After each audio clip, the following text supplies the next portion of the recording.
Assalamualaikum warahmatullahi wabarakatuh. Sekarang saya akan menjelaskan tentang matematis equilibrium konsumen. Jadi pendekatan matematis equilibrium konsumen. Tahap penyelesaian. Metode yang kita gunakan adalah metode Lagrange multiplier. Tahapannya yang pertama adalah perumusan tujuan. Perumusan tujuan itu nanti akan menghasilkan fungsi utilitas atau fungsi daya guna. Kemudian yang kedua yaitu perumusan kendala. Hasilnya nanti adalah dalam bentuk garis anggaran, budget line. Dan yang ketiga perumusan fungsi majmuk.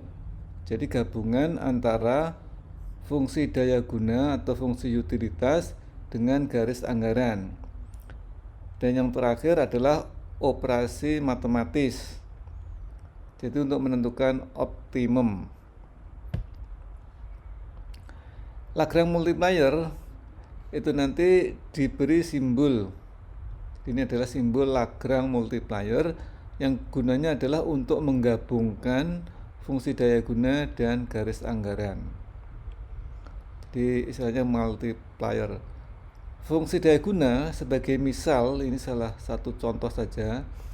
U sama dengan 650 X pangkat 0,3 Y pangkat 0,35.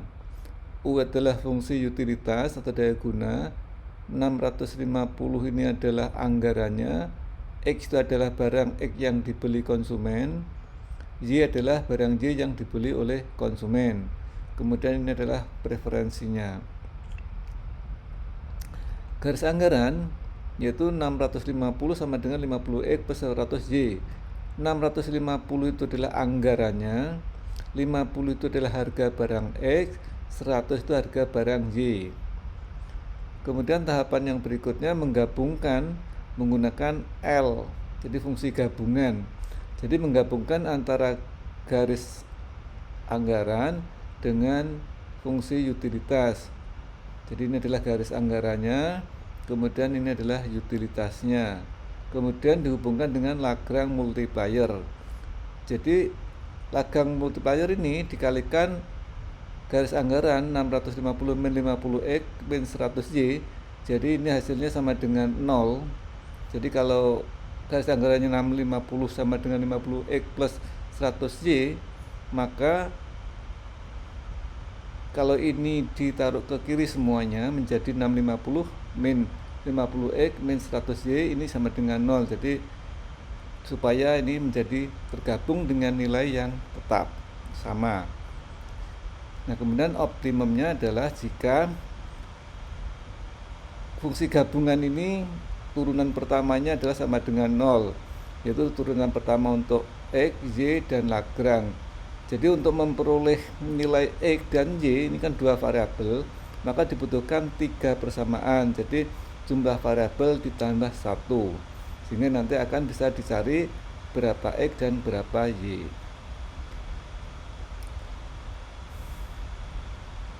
Nah, kemudian tahapannya adalah untuk menghitung ini, yang pertama adalah turunan pertama L, jadi L aksen gitu, yang digunakan untuk X. Jadi misalnya dl per dx sama dengan 9195 X pangkat min 0,7. Min 0,7 itu sama dengan 1 dikurangi 0,3. Jadi untuk turunannya adalah 0,3 kali 650 sama dengan 195. Pangkatnya dikurangi 1, khusus yang X karena ini adalah dx. Sedangkan yang lain ini Y-nya, kalau ini perkalian maka pangkatnya tetap. Sedangkan untuk Lagrange itu adalah yang X, jadi min 50 X kali Lagrange, turunan pertamanya sama dengan min 50 Lagrange.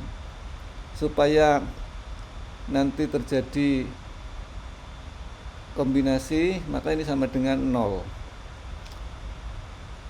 Sehingga Lagrange sama dengan min 3,9 X pangkat min 0,7 kali Y pangkat 0,35. Jadi dari sini. Nah, kemudian yang berikutnya, yang Y turunan pertama dari L yang variabelnya Y. Jadi 0,35 dikalikan 650 sama dengan 227,5, pangkatnya nanti 1 dikurangi 0,35, jadi sama dengan min 0,65, sedangkan pangkatnya X tetap 0,3. Min 100 kali Lagrange, jadi karena yang diturunkan adalah Y, berarti nanti hasilnya sama dengan 100 kali Lagrange. Nilainya harus sama dengan 0.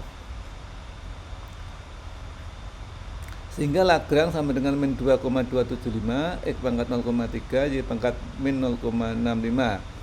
Dari satu ini Lagrange hasilnya sekian, kemudian Lagrange juga hasilnya sekian, Lagrange sama dengan Lagrange, jadi 1 sama dengan 2. Jadi yang satu ini min 3,9 X pangkat min 0,7 Y pangkat 0,35, itu yang pertama ini, sama dengan min 2,275 X pangkat 03 Y pangkat min 0,65, ini yang kedua ini. Sehingga X hasilnya sama dengan 1,714 Y. Jadi caranya adalah kalau X itu dipindah ke sini, maka X ini menjadi pangkatnya di bawah. Jadi atau kalau pangkatnya min kemudian bisa sama dengan positif. Jadi nanti X-nya itu X pangkat 0,3 itu kemudian ditambah 0,7. Jadi ini pangkatnya adalah 1. Kemudian demikian juga Y itu hasilnya adalah min 0,65. Ini nanti juga ini dikurangi 0,35 min 1. Nah, karena ini adalah dipindah menjadi 1. Jadi nanti kalau ini ke bawah sini berarti sama dengan 0,65 ditambah 0,35 pangkatnya 1. Jadi X sama dengan 1,714 Y. Kemudian yang berikutnya adalah persamaan yang ketiga, turunan pertama L aksen dari Lagrange. Jadi dL per D Lagrange sama dengan 650 min 50X min 100 Y sama dengan 0.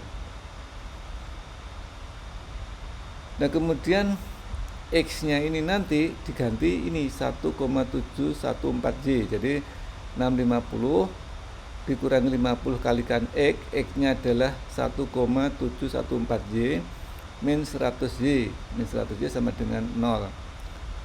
Sehingga Y sama dengan 3,5. Sedangkan X-nya sama dengan ini, X sama dengan 1,714Y, Y-nya ini adalah 3,5, jadi 1,74 kalikan 3,5 sama dengan 6. Nah, selanjutnya ini sudah cukup, jadi kita sudah bisa mengetahui berapakah X dan Y agar kepuasan konsumen itu maksimum, atau dalam hal ini dikatakan sebagai dalam kondisi equilibrium konsumen.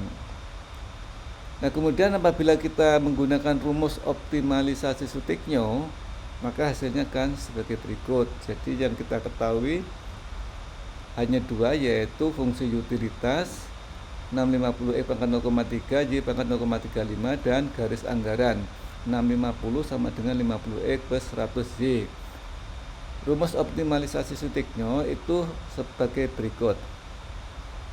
XI sama dengan A kalikan BI plus PXI kalikan jumlah BI. Jadi XI itu adalah variabel yang ingin kita beli, dalam hal ini adalah X dan Y. A itu adalah anggaran, dalam hal ini adalah 650. BI ini adalah pangkatnya 0,3 untuk X dan 0,35 untuk Y. PXI itu adalah harga barang yang dibeli.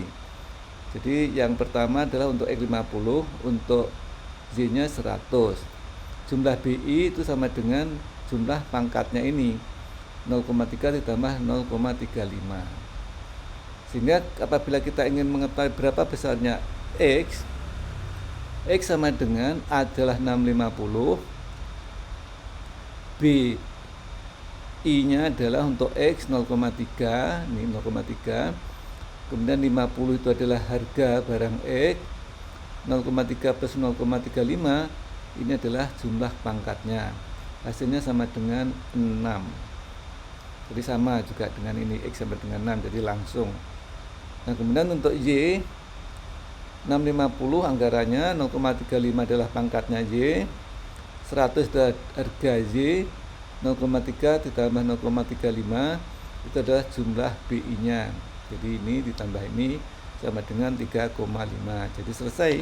Jadi dengan rumus ini lebih singkat, lebih mudah daripada kita menggunakan Lagrange multiplier. Nah, rumus optimalisasi teknik itu ada persyaratannya. Persyaratannya adalah rumus tujuan atau utilitas itu adalah U sama dengan A, kemudian perkalian antara XI BI. Jadi X1 kalikan X1 pangkat B1 dikalikan X2 pangkat B2 dan seterusnya. Jadi apabila model utilitasnya itu seperti ini, jadi ini adalah model fungsi produksi Cobb-Douglas. Ini bisa digunakan juga untuk rumus utilitas A X1 pangkat B1 X2 pangkat B2 sama dengan Xn pangkat Bn. Jadi anggaran X1, X2, X3 dan seterusnya itu adalah jumlah barang yang ingin dibeli, yaitu barang X1, barang X2, barang X3 dan seterusnya. Syarat yang kedua adalah BI atau B1 atau B2 atau B3 atau dan seterusnya atau Bn itu harus positif. Kenapa kok harus positif? Karena apabila negatif nanti nilai X-nya itu negatif. Jadi kalau pang ini negatif berarti hasilnya nanti juga akan negatif. Tidak mungkin maksud jumlah barang yang dibeli itu negatif, makanya harus positif. Kemudian rumus kendalanya adalah A sama dengan jumlah PXI kalikan XI ditambah OC. A adalah anggaran, jumlah PXI kalikan XI. PXI itu adalah harga barang X ke I, XI adalah jumlah barang X ke I, OC adalah biaya lain-lain. Atau kalau kita perpanjang, A sama dengan PX1 kalikan X1 tambah PX2 X2 tambah dan seterusnya PXN kali XN ditambah OC atau biaya lain-lain. Nah, keterangan adalah anggaran yang dimiliki konsumen. XI adalah jumlah barang X ke I yang dibeli konsumen. BI adalah koefisien regresi ke I. PXI adalah harga barang X ke I. I sama dengan 1, 2, 3 sampai dengan N. Nah, kemudian kalau digambarkan secara grafis, hasilnya adalah sebagai berikut. Jadi ini adalah hubungan antara garis anggaran ini dengan kurva indifferent atau kurva utilitas yang ini. Jadi garis anggarannya adalah 650 sama dengan 50X plus 100Y, sedangkan fungsi utilitasnya adalah 650 X pangkat 0,3 Y pangkat 0,35. Equilibrium konsumen adalah apabila garis anggaran itu menyinggung kurva indifferentnya. Nah, titik singgungnya inilah titik kombinasi untuk membeli barang X dan Y yang menghasilkan kepuasan yang maksimum, di mana kombinasinya adalah jumlah barang X-nya itu 6 dan jumlah barang Y-nya adalah 3,5. Jadi demikian yang bisa kita sampaikan, mudah-mudahan ada manfaatnya. Bila ada wal hidayah, wassalamualaikum warahmatullahi wabarakatuh.